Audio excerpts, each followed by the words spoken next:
Hey everyone, how you doing? Hopefully in a moment it's gonna connect up. Screen's gone black, but I think you can see me. Well, I can't see me. I can see me. We're all okay. I actually went live 5 minutes ago. I was talking and I thought no one's turned up. Something's not right here. Like I haven't even got a single viewer. And even if people join to view, but they don't comment or chat, I understand not everybody wants to chat. There wasn't even a single viewer. And then I realized I'd gone live, but I'd accidentally gone and set it to be unlisted, which means I've gone live, but no one can see it. Like it's not visible anywhere that I've gone live. And I thought, well, that's a little bit strange. Anyway, I quickly closed that one down and we are now live. So I hope some of you will pop up and be here. Hey, Dave. Good to see you, my friend. I haven't been live for a couple of weeks, mainly because there were days when I was going to go live, and then fellow content creators, Reno or Jeffrey or a few others, they went live. And I don't always like to go live when others are going live. I may still go live now, even when other people are, because I feel like if I want to go live, just go live. But I didn't because other people were on, and I felt that's a bit unfair. I don't want to feel like it's a competition or anything. But today there was an opening slot, so I went live, kind of thing. Hey, Coffee Bot. Hey, Greg. How you doing? Nice to see you, my friend. So yeah, haven't been live for a couple of weeks. It's been a good period.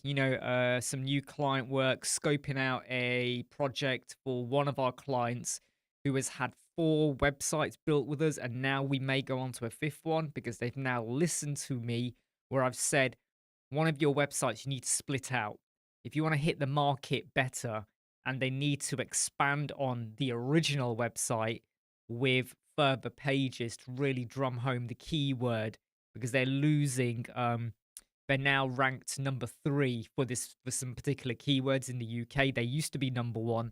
The reason they've dropped down is because they haven't listened to me with marketing. And these other 2 companies where their websites are not as good have really hit home on marketing, like putting out newsletters with links and stuff, and social media. And if you have a niche area as a business and you have like 5 or 6 pages that contain that keyword, but slightly different, um, they're not a dentist, but I'll give you an example. You could have like a Leicester dentist, or you could have like hygiene dentist, or you could have root canal dentist or emergency dentist. You're drumming home the keywords. It means that you're more visible when it comes to Google search rankings and what people search for. And they've missed a trick. I keep telling them, and now they've realized, because we did an analytics report for them in December. No, beginning of January. And then we did another one now 6 months later. And I go, look, you're losing traction. You're still getting visits. Your conversion rate is still pretty okay, but you're losing traction because these other 2 websites are doing more backlinks and they are hitting the marketing.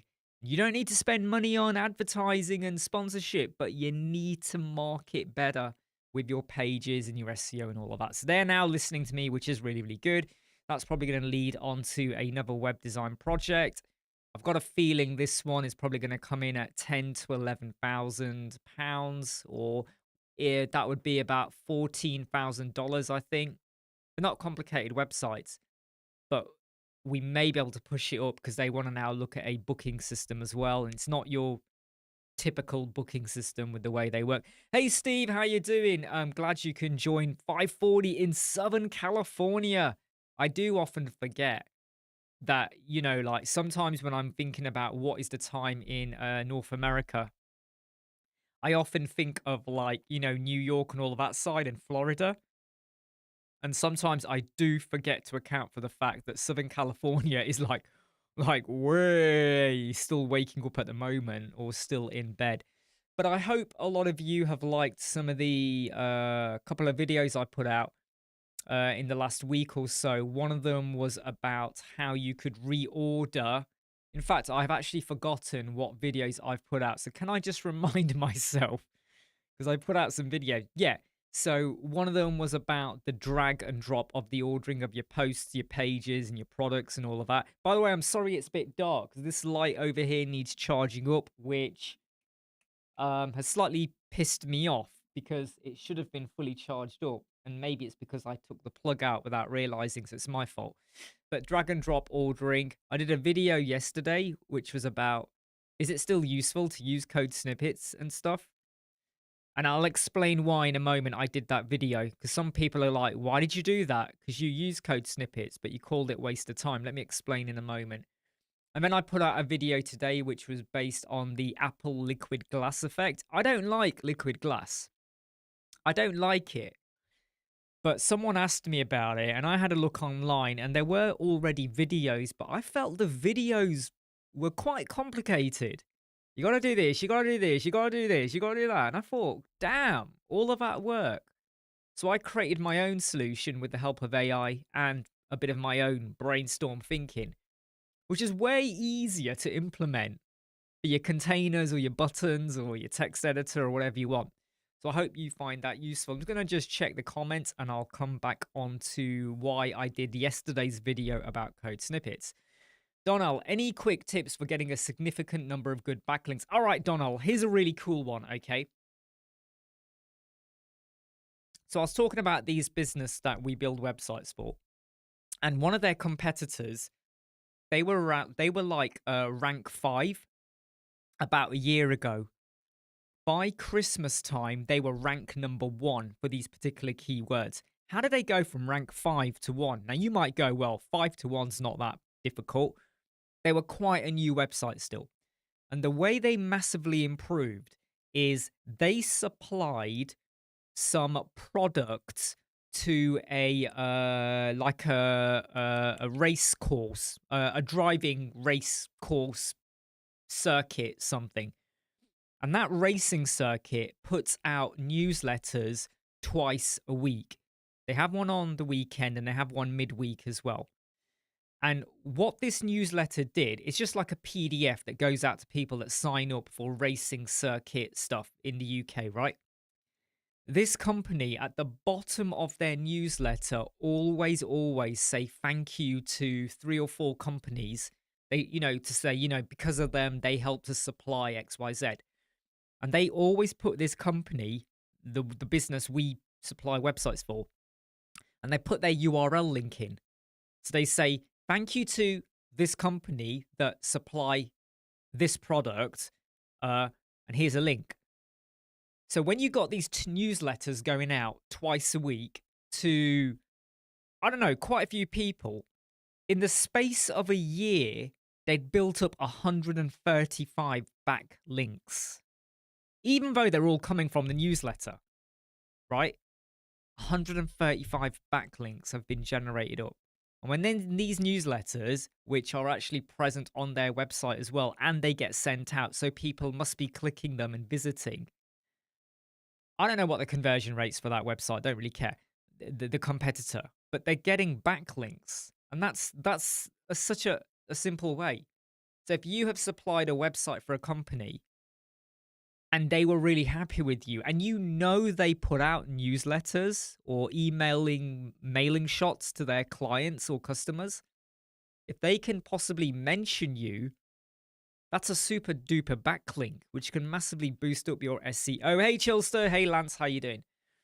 Pshab, I just implemented your Pix Refiner in my first customer project and it works flawless. Pshab. I said Pshab. I meant Peshab. Sorry, I read it wrong. I read it too quick. Peshab. A lot of people, not a lot of people. Sorry, let me rephrase that. Some people that have used a Pix Refiner have had the odd problem, whether it's to do with their hosting, their server, or they got a legacy website with like a million images, right? And it's either too slow, it either skips, or it doesn't work properly. I've not had any problems, and I put it on one of my clients' websites. Not really my client, it's someone I've mentored. And their website had something like 4,000, because I remember testing it twice. Just over 4,000 images, and it worked fine. Took about half an hour, but it did it. When you put Pix Refiner on a legacy website, there's a chance it might not work properly. And that's the same for any WebP conversion tool. because it's legacy images, legacy use within your website. Things might not work properly. But if you stick Pix Refiner on a brand new website and from the get go, you're now doing your conversions, you're fucking laughing, mate. You are laughing. You are happy because that website now will basically work so much more better. Coffee Bot, I'm sure you've got a topic for today, but I'd love a little discussion about using AI to help us. Oh, go ahead. Coffee Bot, go for it. Go on, start it off. Roll out what you want to talk about. I mean, panic about AI. Look, AI is going to replace a lot of jobs, all right? Will it completely replace web designing? I'm not entirely sure. I don't think AI is that good yet. It could become better, but I always feel like whenever you, hey Muzaffar, hope you're okay. Whenever we use AI, how many times have you been absolutely happy with what AI gives you? Even if you say to AI, give me a social media prompt. I wanna post on social media about Pepsi Max, and it will write your post. Do you literally take everything it gives you? So let's just pause for a moment. AI images are getting better. AI videos are getting better. AI agents are getting better. Vibe coding getting better. But creating social media posts, creating little snippets for you to just, you know, give me a prompt about how happy I am today and it writes it for you. That's like AI 101, right? For ChatGPT. It's like the very first thing. And look how we've moved on massively, right? But even then, what you get out of the AI, it's not 100% perfect, is it? You still go, oh, actually, I don't like that emoji. Or I don't like how it's put hyphens. Or I don't like how it's made it over described it. It was, or it was too loose, or it was too fluffy, or it was too serious. So you go in tinker. And that is where I feel like with web design, AI will probably go, here's the website, but will it deliver everything you want? So won't a web designer maybe still be needed to help you out? Chillster, you built a website in 2022. You could use FontClap. Is that website maintenance for which I charge? Okay.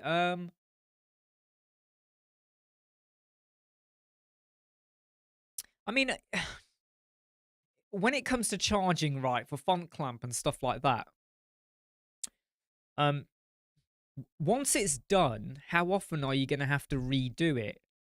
So I would always say that I would base it on how much time. So if it's going to take me 1 hour, I charge £300.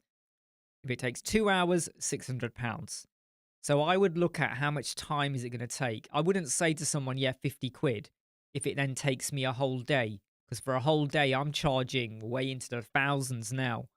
I like to say that my day is the equivalent of sometimes close to 2,000 if I'm really hands-on. If it's a leisurely day, then I'll go for 1,000. So I would say you charge how much do you value 1 hour of your time? What is 1 hour worth to you? And then you price it based on that. A bit like if I say a web design project is going to take 10 days or 5 days, I start to price upon that. I mentioned the client this morning, not the client this morning, the client whose meeting we had this morning, where they're probably going to get another website built by us, and it's probably going to be £10,000 to £11,000, $14,000 to $15,000. That's based on a roughly 5 to 6 day turnaround. So that's the value I'm putting on it. So, like roughly two and a bit £1,000 a day kind of thing is how I'm basing the time we're going to pop in. Coffee bot. Oh, Peshav, you used it with bricks and happy files and it works fine. That's the kind of good shit I want to hear. Coffee bot, I use chat to write quite a bit of code, but I've also spent a lot of time refining some of that code. So how useful do you think the trade-off is in that regard? Does it make sense? What you got to think about is, would you have been able... So if you break it up, into stages, you got the AI created the code, then you spent a lot of time refining and reprompting and getting it right. So would you have been able to refine or be anywhere close to doing what you eventually achieved without the AI? And that's what you got to look at. So, could I design a logo without AI? Yeah, I could go to Canva. I could probably use Photoshop, or whatever, and draw it out. But I could probably just reuse bits of a Canva, stitch something together, tweak the wording or whatever, and make it work. Could I do that without AI? I could. If I wanted something really clever, I could use AI. And then you have to think about, do you have to keep going back to AI to refine it? Or can I go to Canva and, edit the text or move it or cut bits out and stuff like that? So I think that, um, some people have said to me, oh, I don't like using AI for coding because I have to refine it. And I always say, but if it means that you were able to get a head start, that head start may have been the catalyst you needed, because without the without that code, would you even have known where to start? And I know I would struggle with a lot of the codes I've written off. AI's massively helped out.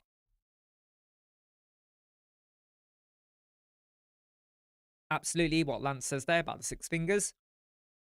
Chilster, how long would you take to implement font clap on an existing website? Okay, so number one, is there any existing font typography? So you got to sort that out. Number two, you got to add in your web fonts, maybe, let's just say.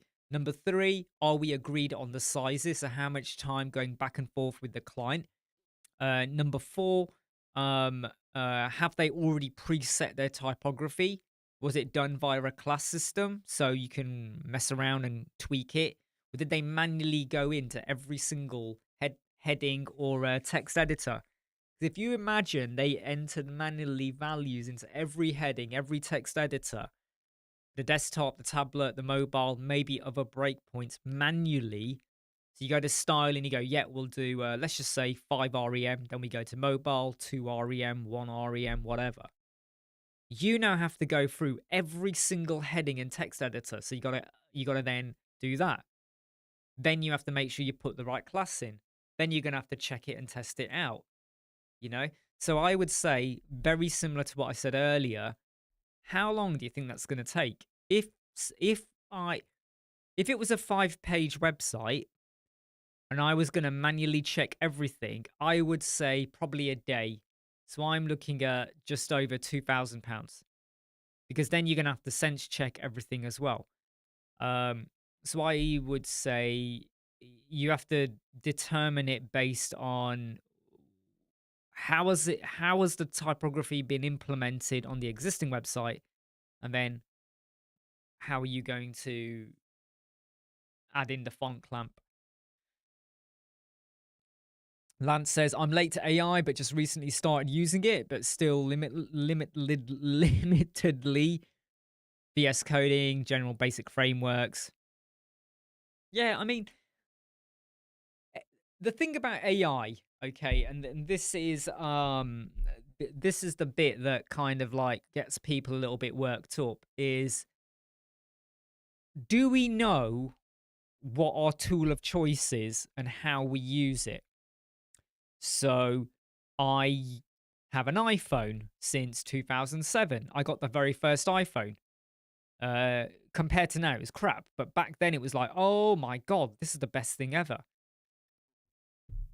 Every couple of years, I might upgrade. I don't always, but I usually upgrade. So I had the iPhone, then the iPhone 3S. No, hold on. The iPhone 3G. Then I think it was the iPhone. There was something else, the 4. Did the iPhone 4 come after the 3G? I can't remember now. I might get this wrong. I think it was the iPhone 4, then 5, 6, 7. And then when I got to the iPhone 10, I didn't upgrade for ages until I got the 15. I literally didn't upgrade because I realized there's not much benefit to upgrading. But what happens is my tool of choice is the iPhone. So even when there's an upgrade or a development, I know what I'm using. I'm not jumping from an iPhone to an Android to a Huawei to a One to a nothing to a BlackBerry to a whatever, back to Nokia, whatever. I'm not going, yeah, that was it. 3G, 3GS. I did all of them. I did all of them except the 4. Did I do the 4S? I don't think I did the 4S. I did the original. Then I did the 3G. Then the 3GS. Then the 4. And then I did the 5. I didn't do the 4S. But anyway, I know what I've got. Okay.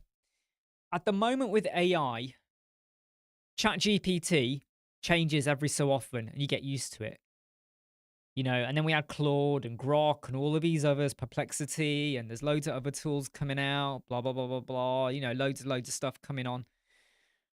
What happens is there's a new tool coming out nearly every day for images, videos, social media, content creation, avatars, voice emulators, website design, wireframe. We could go on and on and on, right?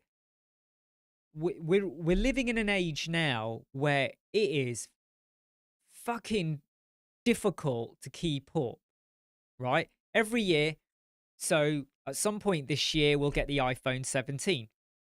Is it going to be that different from the 16 and 15? Is it worth upgrading? They're probably going to say, oh, it's got a better camera. But how many of us literally like go to a mountain and we're trying to photograph an eagle in an eagle's nest 29 miles away? And we're like that, zooming in with a telephoto. How, like, you know, or they go, oh, really late at night.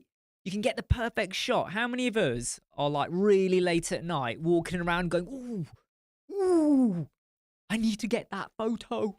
Like, really? You know, so some of the stuff, some of the features you get, or they go, oh, your iPhone or your Android is now, you know, 0.005 seconds quicker. Really? Can I say something, right? Okay. Of all the features you ever get on the iPhone, do you know which one I really hate? Is how we still have to do all of this whenever we want to close down our apps, right? We have to go like that. We have to view them all and then do that. What we need is a single fucking button where I just go, click, and it closes down all the apps. Save the battery.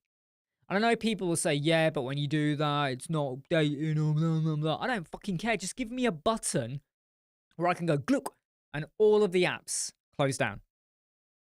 Like they go, ooh, we now have loads of new emojis. I don't fucking care, right?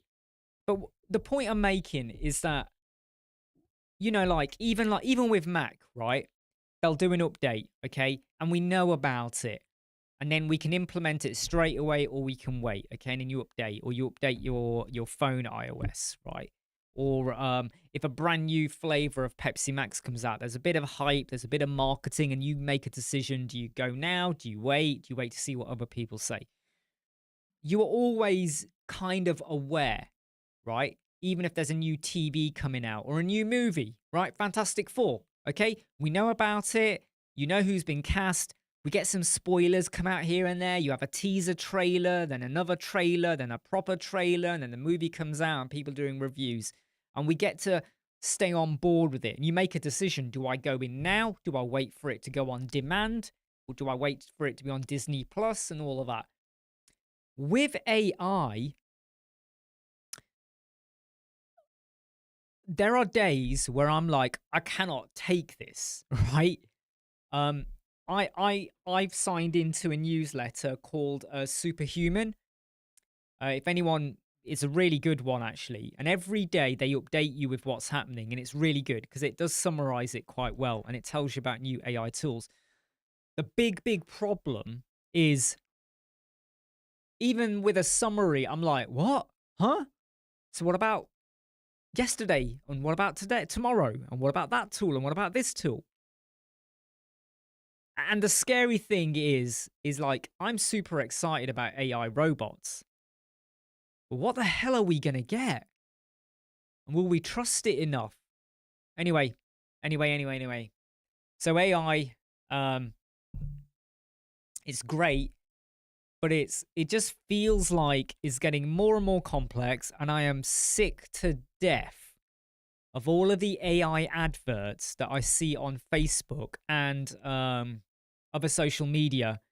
This is the best AI tool to do your images. This is the best AI tool for your SEO. This is the best AI tool for your marketing, for your advertising. This is the best AI tool to do all of these little things for you. And hey, Phil, and whenever you click and look at it, you go, no, this is shit. You know, like there'll be, you're on Facebook or whatever, and there'll be a new advert pop up, and it goes, you know, aren't you fed up of posting to social media? This AI tool makes it massively easier. And you look at it and you go, no, I don't think it does. And so many people are jumping on the bandwagon, right? It's like the whole .com bubble, right? Ugman, you're right. The AI bubble, you know,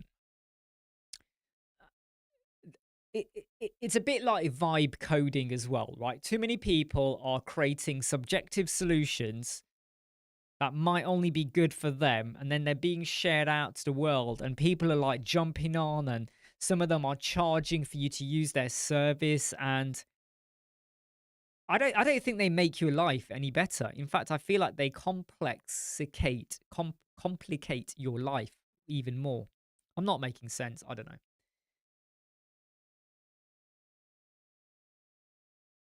Well, the thing is, Steve, right? If the apps are still open in the background, it is eating into your battery life. I know people say, oh, it's not so bad. It still is eating into your battery life. Yeah, Lance, drink Mountain Dew now with AI. You know, it's getting way crazy. So Chillster, sorry about the font clamp. I built the website myself. It is Elementor text box design system. I only need to find out the sizes, formulas. Client has neither say nor idea. They are trusting me. Hey, look, just go, just like normally font clamp I would have priced up within how I was going to build their website. If it's something you're going to implement afterwards, I would charge the client, but they may turn around and go, well, why didn't you do it in the first place? So you got to, you know, depends on how you approach it. I'm H98 says, I don't know if it's weird, but I use Canva for prototyping. I do as well. I do. I use my Remarkable Pro notebook over there, and I draw out what sketched up wireframes, and it works. And I don't use Figma. Now, I'm going to be really controversial here because I have nothing against Figma. I have nothing against Adobe XD or anything you want to use, or any wireframe tool, Replay. I don't have any issue with any of them, okay? I just don't like to use them because if a client wants me to do a wireframe design, they better pay for it. And I may be charging £3,000, £4,000, £5,000, and they often don't want to pay that much. So I always say that it's far quicker if I just sketch out and draw out a design. So I don't always even use Canva for it. I just sketch out, draw it out. Here we go. Boom, boom, boom. Send a screenshot or a photo of that. Do we want to change it? Do we want to tweak it? They might scribble, send something back. Okay, yeah, let's do da-da-da-da. And we'll go for that color, da-da-da-da-da. We'll put the image here. We'll have your team over here. And the movement in how quick we can get things done is so super quick. And I used to do a lot of pixel perfect designs a long time ago. And then I kind of went like that on it. I thought, fuck it, I'm not doing this anymore. Especially when a client comes to me with like a pixel perfect design that's been designed by a designer who knows nothing about web design as well, or even what widgets you got, or how you're going to build it, or how to navigate, how it all link together. Oh, here's a design. Here's how we're going to do your team page. And you look at it and go, what? Like what? They want you to click this, and then this happens, and you hover here, and then that happens. And I sort of go, forget that. Or you go back to the designer and you go, okay, you know the website's being built in WordPress. You know, like you knew before it was Elementor, but let's park that. Let's forget the Elementor bit. How are you expecting that to work in WordPress? I don't know. You're the web developer. Fuck off. Right? That's so stupid. You know, it's like let's say someone's going to make a movie, right? And then to be honest though, this does happen. So what I'm about to say is not really true, but someone's going to come along and go, right, we now want we want this to happen. And then they go to the stunt person or the CGI expert and they go, right, make it happen. And they go, what? We can't do that. We either haven't got the budget, we haven't got the material, we haven't got the skill set. We can't do that. Imagine someone is filming a movie and the budget is $10,000. Right, $10,000, and they want to create like an entire Star Wars scene. And the guy goes, we can't do that in that budget. No, make it happen. That's kind of what happens with pixel perfect design sometimes. And I always find that, when like you do a pixel perfect design, you're assuming that all of the words and images are going to be exactly as per the design. And when you actually get to the point where you're now building, the headline may have changed. It's no longer 3 words, it's now 10 words. The image is a slightly different orientation or slightly tweaked color or the branding. Maybe the button that said let's go now changes into let's get your design built, right? So things change, which is why I don't like, there's nothing wrong with it. I just don't like it. I like to keep designs fluid so that we can tweak as per what is needed. But that's just me. And I often do talk absolute shit. Lance, is there anyone keeping up with some of the ChatGPT lawsuits? Well, do you know what? I'm fed up. It's a weird one, right? This is a very weird one with AI using other people's content and images and stuff. And I get why people are going to be unhappy, but you could argue that I could look at an image that someone's created, and without any AI, I could maybe try to recreate that with the same layout or the same color scheme or the same kind of messaging. So it's a weird one. It's a weird one. Do I do freelance? Of course I don't. I don't freelance on Upwork or Fiverr. I have clients. I have client relationships. But no, I don't do that, Hassan. Do you? Do you do that? No, I don't. No. Not worth my time. I'll tell you what, I don't want to be in a marketplace where I'm bartering for work. All right. I don't want to be like, hey, I'll do it for you. And I'll do it for X amount. I can't be arsed with that. I would rather know that people find me, because when they come to me, I am 50% there with clinching a deal because they came to me. If I go to them, I'm now in a pool of people who are like, oh, I'll do it for you, or I'll do it for half the price. No, I can't be asked with that market. And then clients get very demanding. Well, if you do it for half the price, I might give you the work. And then you take on so much more work. Now, in the very early days, I did use Bark and a few others, and I very quickly hated it. I was like, yeah, we'll build your website for £1,000. What? But I've got people who've said they'll build it for 60. I thought, fuck that. Like, fine, go ahead. You go get it built for 60.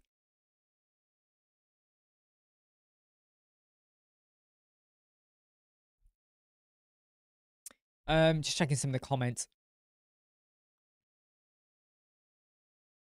Asan says, can you share how you get them YouTube is... Sorry, what do you mean?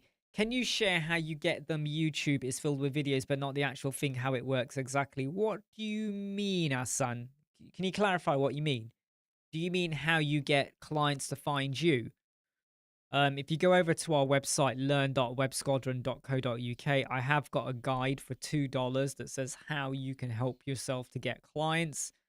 Or you could go and get the guide, which is how to build your web design business that has loads of good tips in there. This can of Pepsi Max is so bloody cold, right? That every time I take a drink of it, I feel I'm getting this rush of gas in my up here. It's not a burp, but it's like the influx of gas is just shooting up me at the moment. If you see me do this, I'm not hiccuping or burping. It's like, oh. They will build that. Yeah, they will. They'll build that. I mean, some of the tactics people use, or backlink tactics as well. And like, I remember they paid someone to get their website like white hat backlinks done. And the person had put their website on lots of sexual websites. And I thought, you, did you really want that? They're like, no. I went, well, it's out there. I said, it took me like 2 minutes and I found your website with all these backlinks because it, like Neil Patel's Uber Suggest Chrome extension will actually list out where all the backlinks are. Yeah, I'm born and raised in Britain. I'm born and raised. I'm British. Don't know why I say born and raised. I'm British. I'm not Asian. I'm British. That's the way I see my life. You know, I do everything the British way. Fish and chips. Even though the fish and chips came from Turkey, but that's another story. Anyway, so with regards to AI, I love AI. I love it. I just feel like we're all getting suffocated by it at the moment, and every day there's something new. And I do worry as well that so look, let's go back to mobile phones, right? Samsung a while ago did foldable phones, right? Foldable phones, not so good because you get the crease or whatever. You know, you get like, you might get a bit of a dent or whatever anyway, right? Apple haven't rushed to that yet, but I think they'll do it soon. And you have other phones doing foldables as well. When someone does something, others then go, ooh, we'll look into that. Like the iPhone. When the iPhone first came out, it was a revelation. And then we had the other, because before the iPhone, BlackBerry was king, Nokia were king, right? They were ruling, right? You had the Nokia and you had the Blackberries. They were really ruling things. I know you had the Motorola's and Samsungs and other stuff as well. But Nokia and BlackBerry, for two different markets in a way, they were ruling, right? iPhone came along and the world changed in a way. And like, whoa, we can now play games, like proper games, right? It really changed things, okay? And then the other companies started looking into it. With AI, you had ChatGPT. Then Claude came along and did stuff. Oh, ChatGPT then did their stuff. Then Grok came along and Grok was better than ChatGPT. So ChatGPT did this and Claude did this and Perplexity did this and then Grok did that. And they're all like that. Trying to outdo one another in a way. Now we can do images because people were going to Midjourney before. Wix have just bought Base 4.4.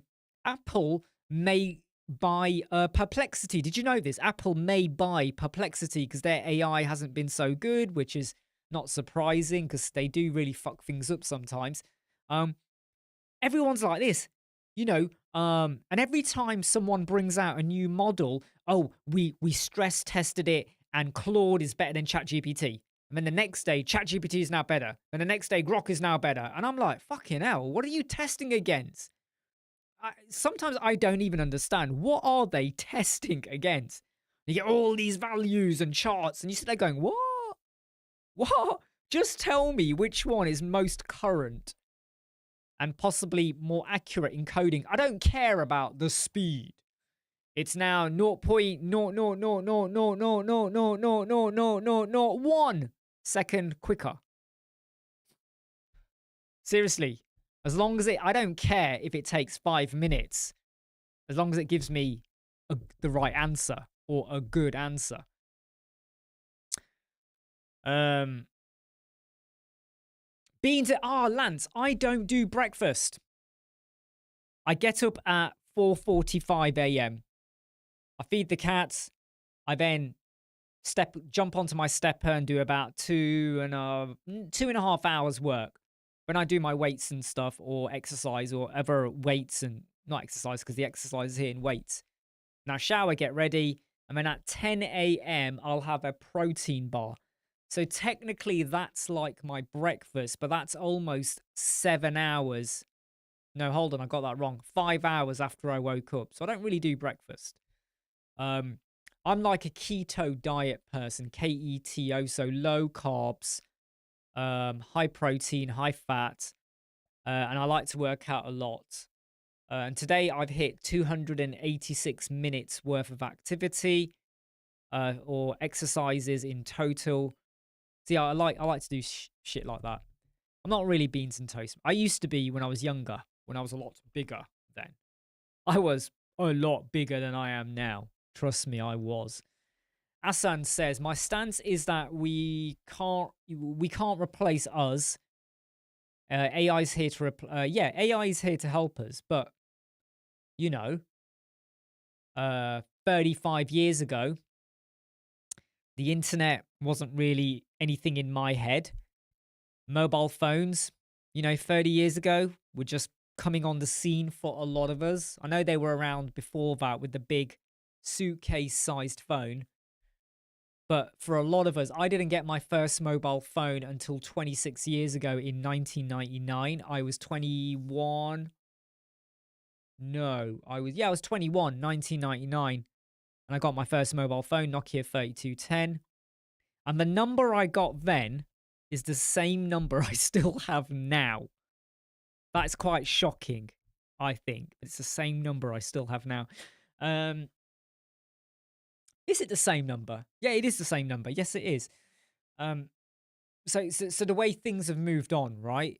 And then, 3D movies, I mean, it's kind of the 3D movie thing, huge when Avatar came out in 2009.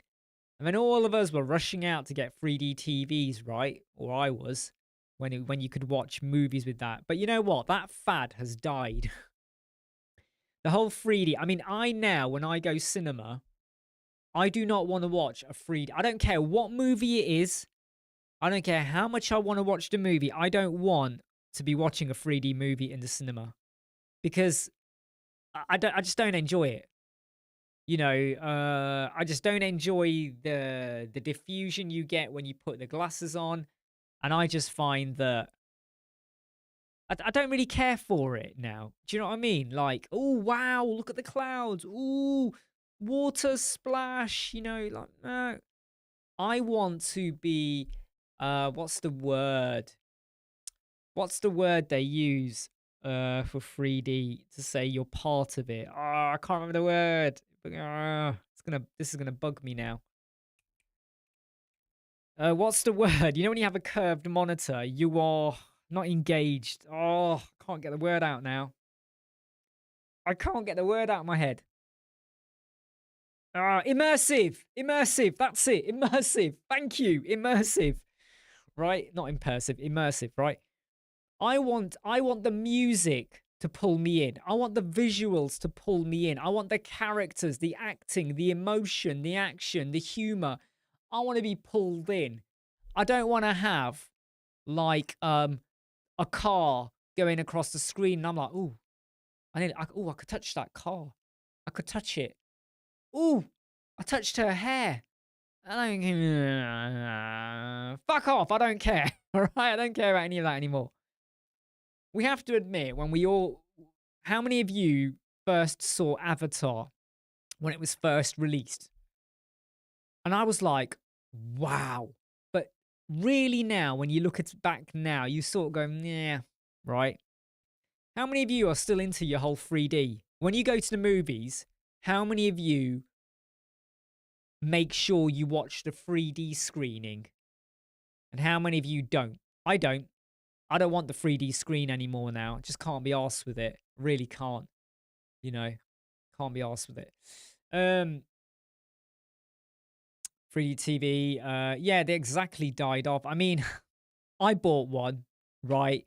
And I was not impressed. I really wasn't impressed because even when they said, oh, even when you had the Avatar Blu-ray in 3D, even that wasn't still proper 3D, even on the TV. If you weren't at the right angle, it just doesn't work. Yeah, I hate it. I do hate it. See, look, 3D is dead. 3D, 3D, 3D. I mean, Nolan movies in IMAX are really good. I don't really even go to IMAX. I find that I'm not overly bothered. I mean, of course, if it's a small screen, I like it to be a big screen. I mean, my TV, okay, my TV is 80 inches, right? I've got 80-inch TV. So when I'm watching a movie on there, it feels extravagant. It's wonderful. So I like screens to be big, but I'm not. I did go to watch. What did I watch on IMAX?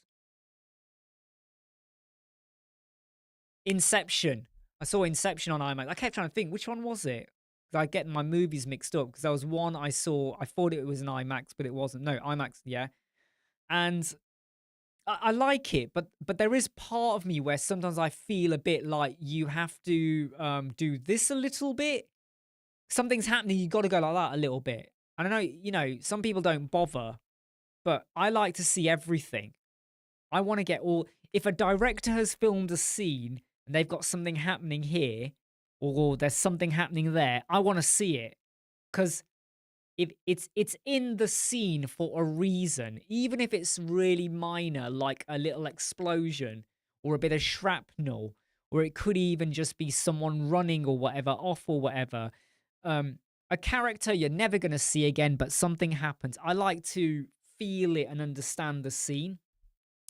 And I find that if I have to just suddenly go like that to catch it, I don't like that. Because when you do that and you look at that, then something happens there. And you go like that to catch that, and then something happens there, and you're like, I don't like that. I hate that. And I can't move my left eye, you see, very well, right? If I look over to the left, right, watch this eye when I look over to the left, right? It moves to a point and then it stops. So I get double vision. So when I'm in a cinema, I have to sit on the left side. I don't want to be in the center or the right. I want to be on the left side so I can see everything. So I don't like to be in, I want to make sure I can catch it all. Anyway. Thank you very much, Asan. I'm glad you like the content. I like to make a difference and I like to share with people ways to do stuff differently than maybe how you're already doing it, or be more efficient or more methodical. And if I can reduce the need or for you to use, I don't want to say burden because that's not fair, but if I can help you to reduce the need to use a third-party plugin, which is actually the point of what today's live chat was going to be about. Why did I release that video about code snippets? In fact, let me just check the comments before I get into that. Yeah, I mean, to be honest, Lance, because movies come out on like Sky or Disney or Paramount quite quick, I don't feel the need to rush out. Like, my wife and my son went to watch Minecraft when they came out. And my son was like, Dad, you know, I want you to watch it. I don't play Minecraft, but because he wanted me to watch it, I was like, okay. But they watched a movie when it first came out in, I think it was April. Was it beginning of April? I think it was beginning of April or middle April, right? And then at the beginning of June or end of May, I think it was end of May. So about 8 weeks, 7 to 8 weeks after the movie came out, it's available in the Sky store. So son was like, oh, it's available now. Got it. We sat and watched it in full 4K high def, right? I can pause it if I want to go toilet. I want to get a drink. We can go get that, So we can do everything we want. And because movies don't take long now to come out, sort of like 2 to 3 months, they're kind of available. I'm like, It's not like the old days, right? Movie comes out, you often had to, I mean, in the old day, I'm talking like a long time ago, right? Movie comes out, it would take sometimes 1 year before it was available as a video, VHS, and then maybe 3 or 4 years before it was on TV. Now we're in, you know, now, you know, I mean, and up until about 3, 4 years ago, or even 5 years ago, or 6 or 7, movie came out, and then within about 6 months, it was on Blu-ray, and then it might be another year before it might be on TV. Now, though, it's so much more quicker. So, you know, you don't have to. But then again, I am one of those people where I feel like if we don't go to the movies, they are going to lose money, and then we can't complain if they that they don't make a sequel, because you're like, oh, I hope they make part two. Well, they won't. They didn't make enough money at the box office. So it's like a catch-22, isn't it? Yeah, you're right, Lance. Why do you need to go? Why do you need to be stood next door to someone shouting expletives and chucking beer over you or something when you could just be at home? But stay warm. Exactly. The weather, traveling. Why do we use AI to save time?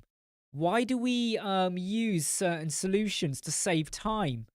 So I'm one of those people where I could use, yeah, I've supported Liverpool since 1984. But I don't like to talk about football because I always feel like it's a subject that can, it creates arguments and stuff. But why would I want to travel even to the cinema? Like, get ready, go there, queue, watch a film, get something to eat, come back, come home. That's 4 or 5 hours of my life gone, when I could be here working, doing stuff, enjoying life in other ways. Right, I want to just get back onto some of the questions that are coming on. Asan, I prefer custom code. Most developers prefer plugins. But yeah, now look, see, this is now going back onto why I did yesterday's video about the code snippets. I released a code snippet for how to drag and drop your post page, custom post, and product ordering. So you could reorder things, right? Which is massively useful when you do a loop grid, because you may want to have a particular order.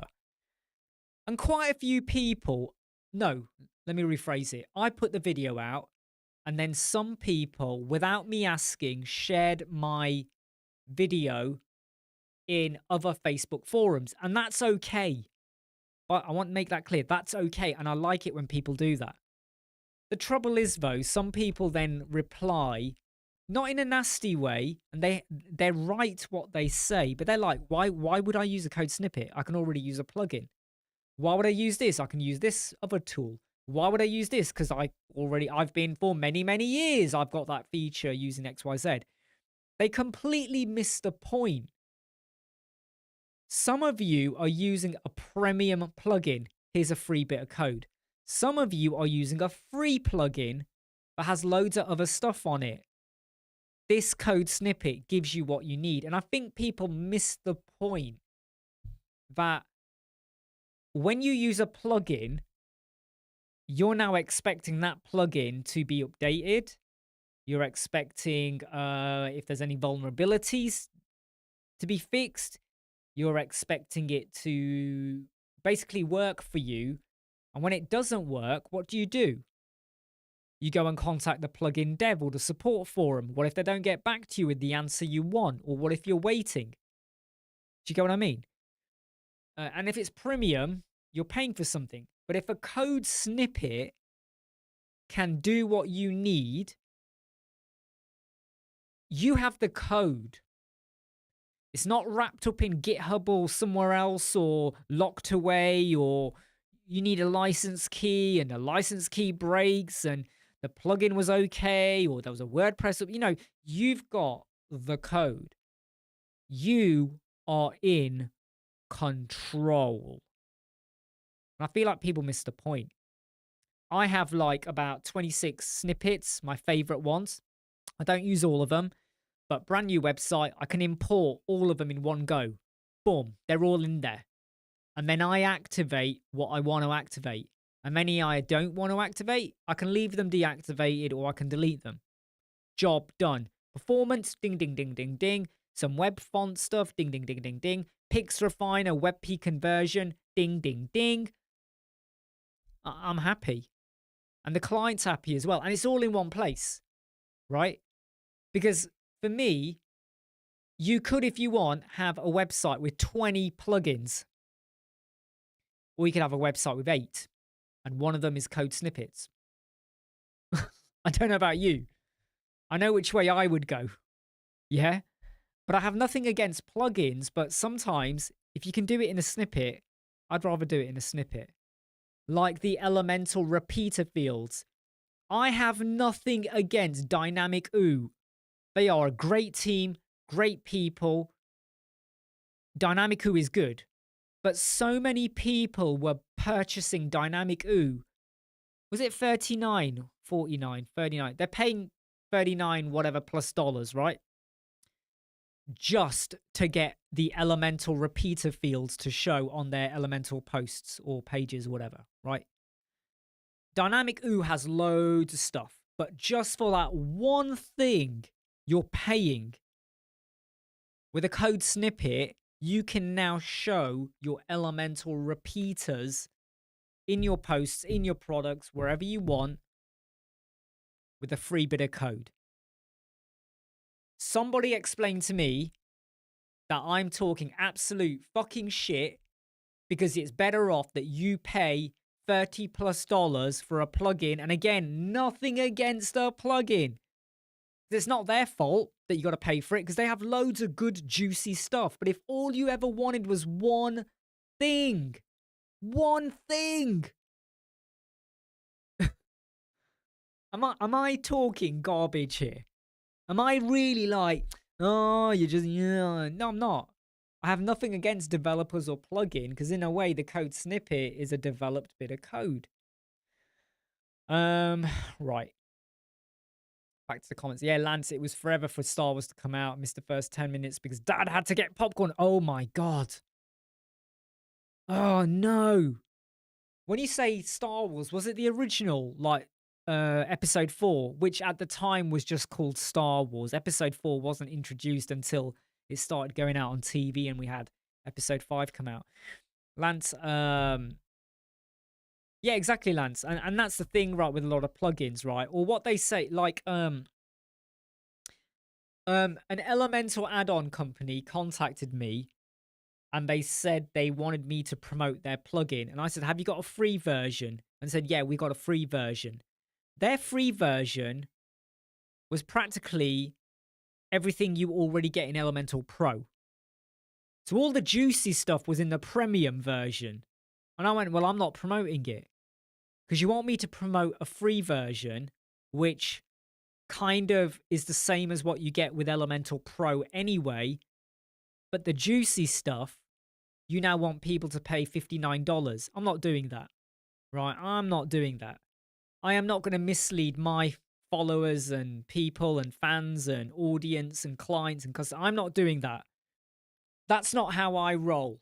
All right? That's not how I roll, which is why you'll never see me do a Hostinger video. They every now and again they contact me and I'm like, I don't care. I'm not a fan of Hostinger. I'm not into it. So no, don't care. Don't care what you want to pay. I don't care. I'm not going down that road.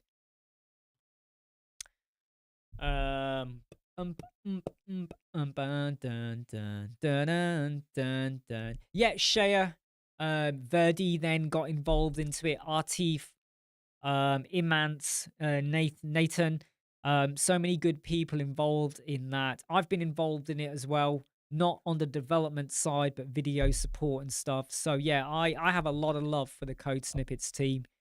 Yeah. Lance has no idea how the droids got on the planet. I hope you know now. I mean, you sort of say you no idea how they got on the planet. I'd like to think that you do know. Like, if you don't, I'll spoil it for you. Oh, poor. I mean, yeah. I mean, there's not. I mean, I I'm trying to think of which movie it was. It was when Jurassic World came out, and me and my wife went to watch it because we like the original Jurassic Park movies. And we're watching it, and I had to go for a wee. I was like, oh god, I can't hold this. I've got to go for a wee. So I went for a wee. I came back, and the Indominus Rex had now escaped the enclosure, and I was like, huh, what, what? It got out? What? And I really hate it when that happens. I really hate it. You know, when you're dying for a wee, you're dying. And you can't just wee into a bottle because there's loads of people around you, but you're dying. You got to go, and then you come back and you miss an important bit, and you go, what? How? Where are we now? What? They're having sex? Who? What? You don't know what's going on. So, CoffeeBot. I have moved away from using bricks. Up until Christmas, I was still flexing between them. But I have found that with a lot of my clients, because I don't want to take them on a maintenance plan, because I don't want to be responsible for their website forever and a day, sometimes it gets on my nerves when, oh, can we do this and can we do that? Elementor works better for me. I've also found in the last year and a half, Elementor have massively improved their back-end coding and performance, so good stuff there.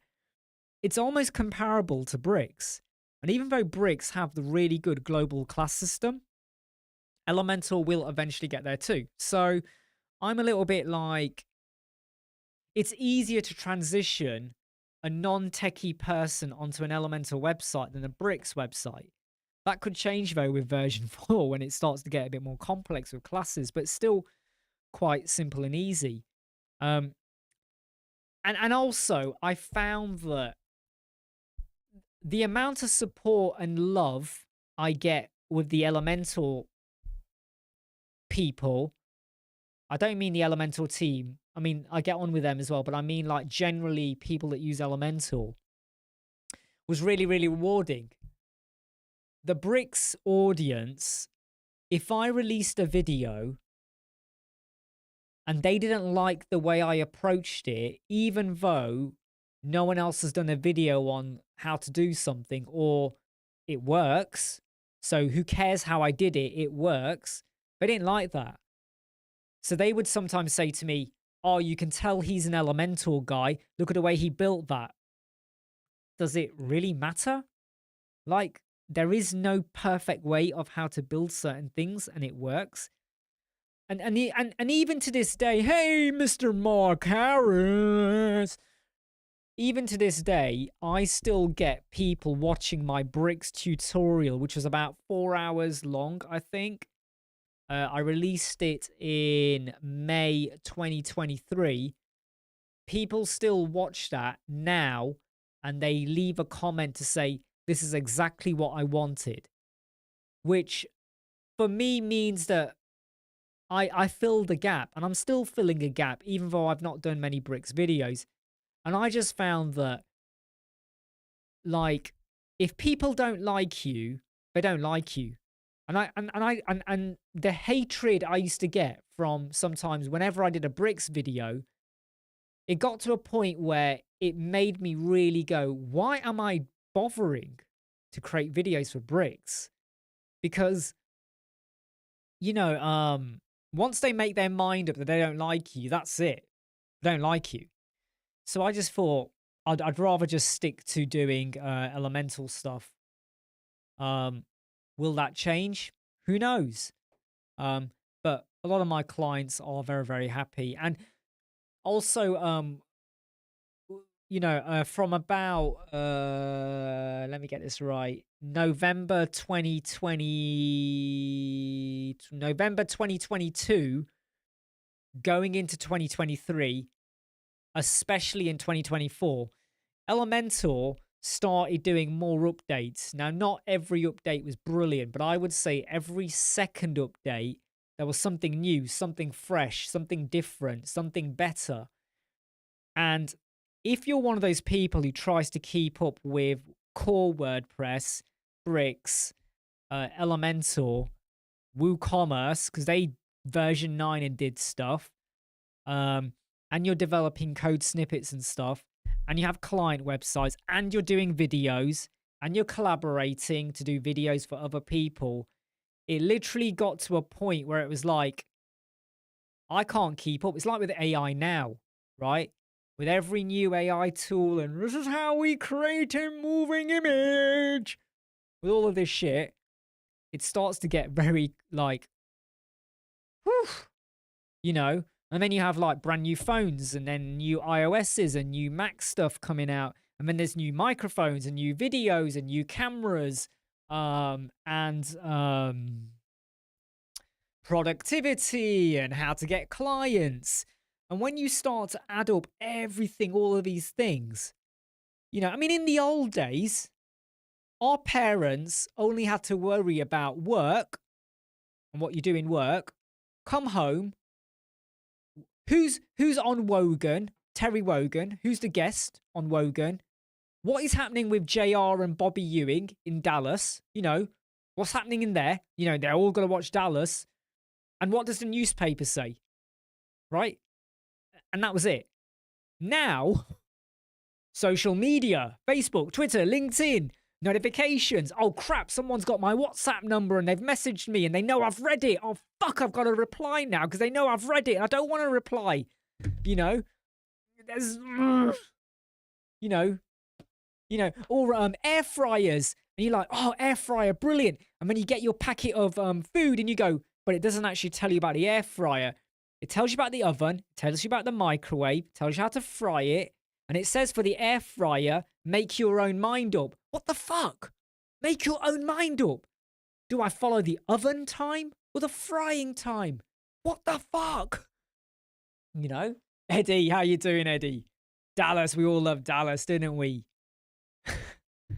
To this day, I still think of every event we've ever had, even with Avengers, Infinity, all of this stuff, with every show we've ever had, nothing will beat the drama of who shot JR. Hey, Artif, you look really small in your profile pic. Are you like, you literally look like you've just shrunken in your profile pic. Right, anyway, back to some of the comments that are coming in.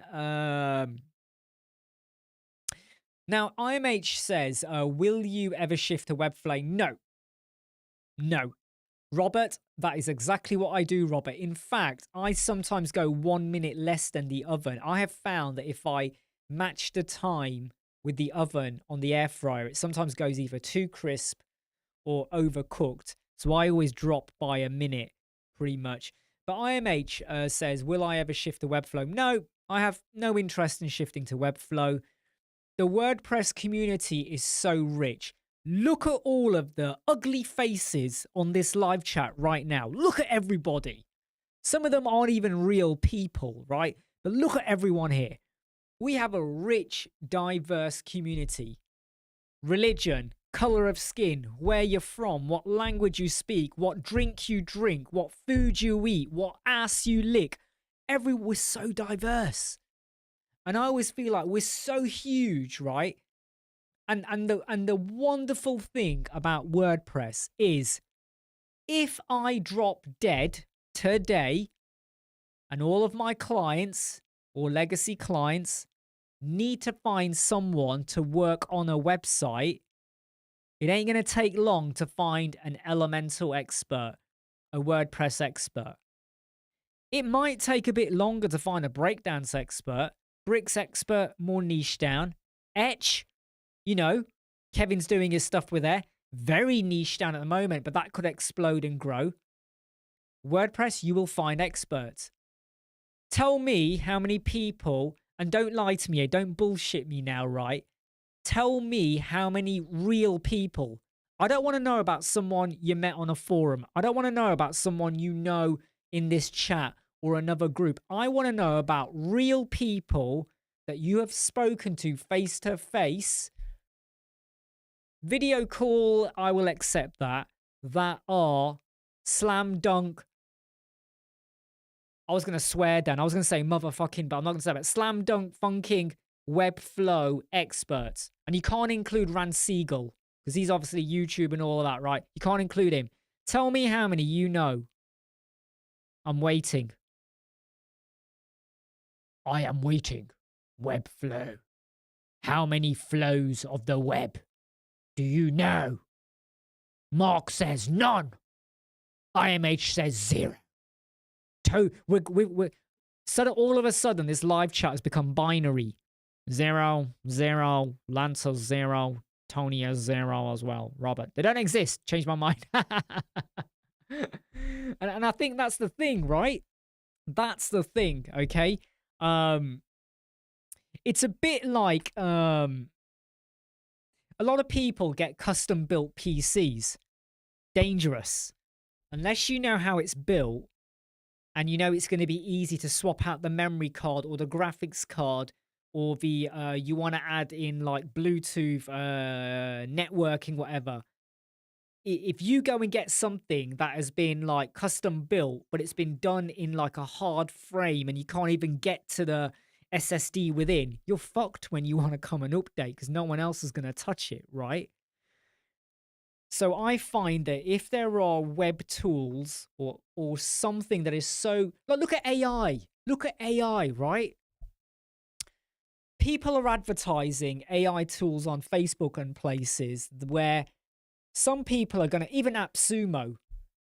Some people are going to buy a plugin or a tool, and when they want to get extra help, where are they going to get the extra help from?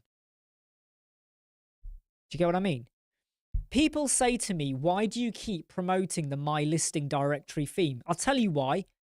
Go on to Facebook. There's over, I think there's 6,000 people or more now that are users of it, and it's in a very active group. You know where to go get help.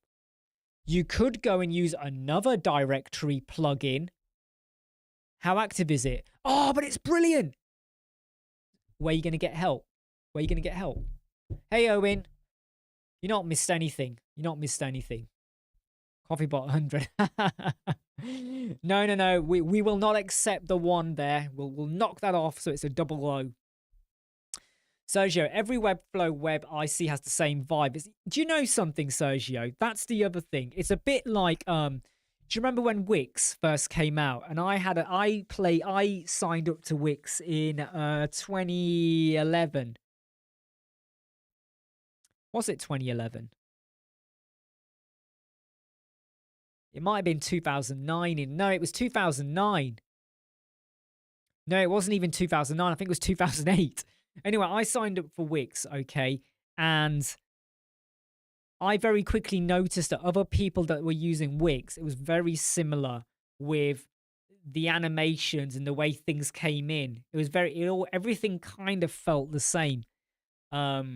Squarespace websites also had this very similar kind of like layout in the way they were as well. When Squarespace and Keanu Reeves came out with, you gotta use Squarespace or I'll kill you, John Wick, and all of that. But with Webflow, I actually feel the same about GSAP.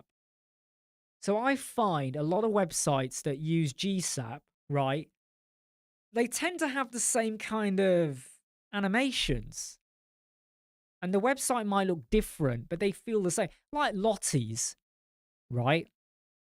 You know the images. There's a name for the images, and I can't remember now. You know the images people have on websites. It's got like drawn people. There's a name for them. I really can't get my brain into gear today. There's a name for, you know, the images. They're drawn images, and you know. They tend to be duotone or three-tone colors and all of that. like Lottie images, but they're not Lotties. Anyway, so many people use them on their websites, and I look at them and all I feel like is, ugh. Is that the best you could do? Or, do you know what was really funny? Artif, do you remember, Artif, you shared your health website and it had that lady. She had like a green dotted top. I have seen that lady now so much because I think she's on Unsplash. And on Unsplash, the photographer's got loads of photos of her. Slightly different outfit, outside, inside. I think there's one of her in a taxi, right? And I see her a lot, you know, and I don't even know what the point I'm making now is. I don't know. But there seems to be like this, like, you know, Webflow, GSAP, certain ways of doing things where I feel like it's overkill, really is overkill. It's like videos and hero banners. I hate videos and hero banners. I really do hate it. If it's for a movie or a concert or an artist or a singer, I don't mind because I get it. I don't need to see a video of someone walking into a furniture shop. Oh, look, chairs, beds. Ah, kitchen dining table. I don't fucking care. Just show me the product. John C, I use maybe 2 or 3 AppSumo products out of 20 I purchased. They're always started. Yeah, exactly. I am very careful on the only AppSumo product I still use now, because I know it's being updated all the time because lots of people have it, is TidyCal. Their calendar tool by AppSumo is brilliant. Really, really good. You pay once, $29, one-off fee.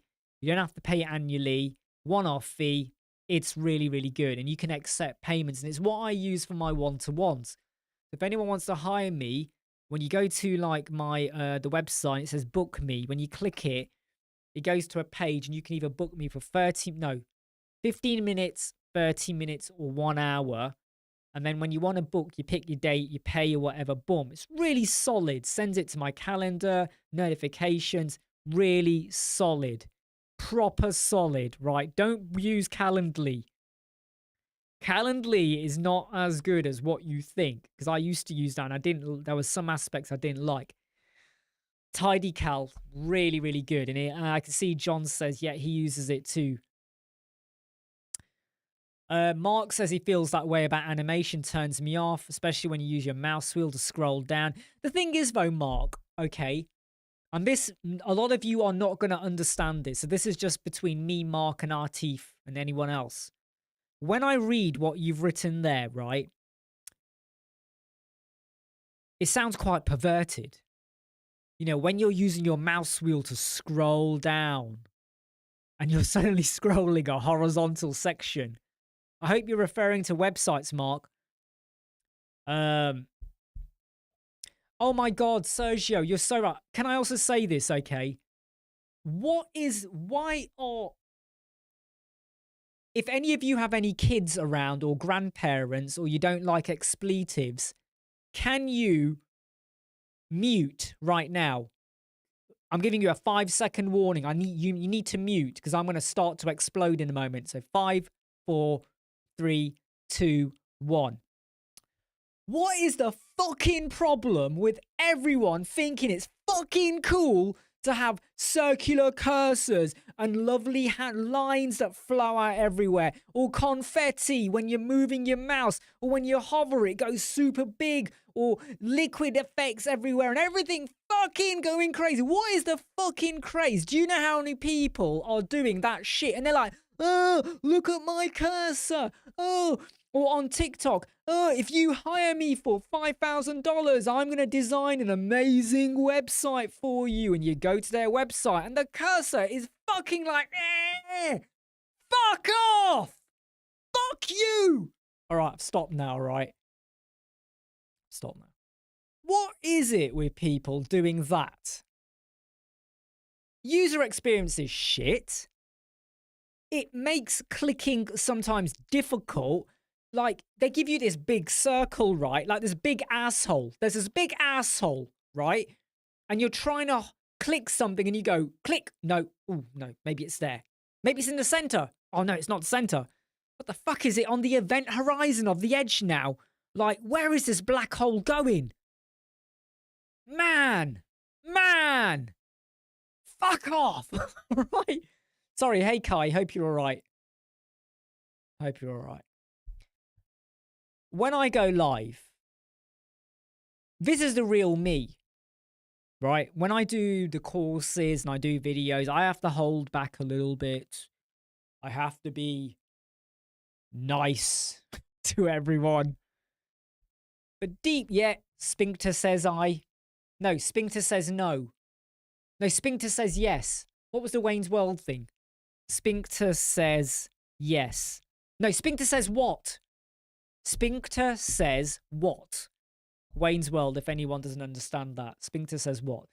When I go live, this is the real me. So if you met me in real life, right, and we're out of the office and we're not at work, and we're out and about or whatever, or we're watching a TV program, or we're talking about life, politics, anything, Star Wars, Avengers, X-Men, whatever, you know, whatever we're talking about.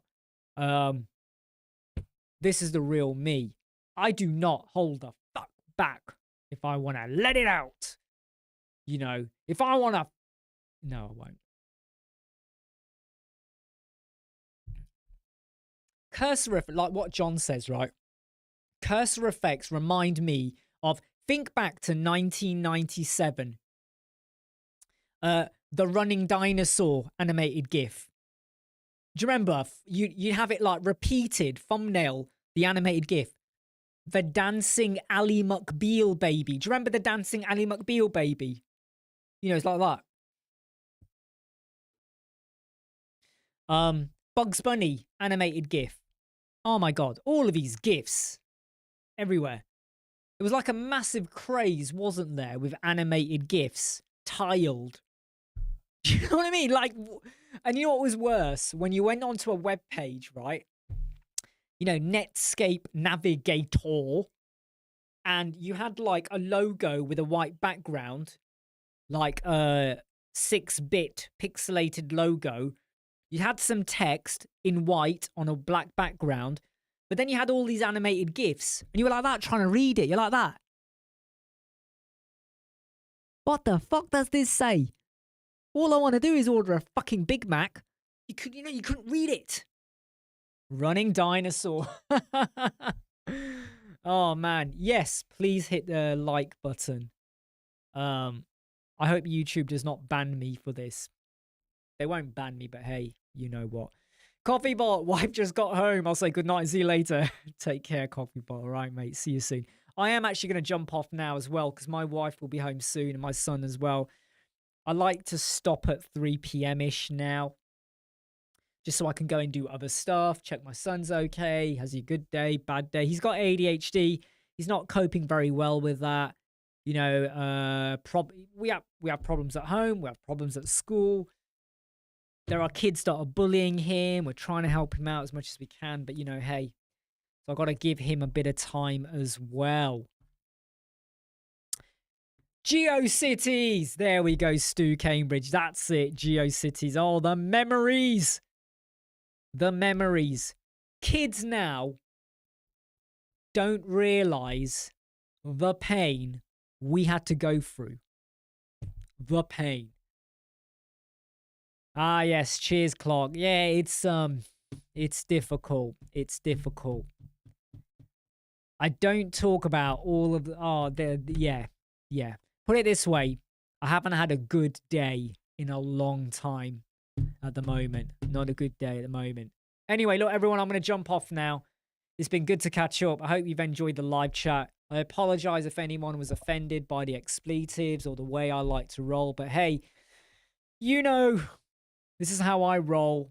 And I love the fact that so many of you are so supportive with watching the videos. Please do like the videos. If you know anyone who hasn't subscribed yet, get them over here. Feel free to share the videos and I'll keep rocking it I'll keep fucking it or not. I'll see you soon.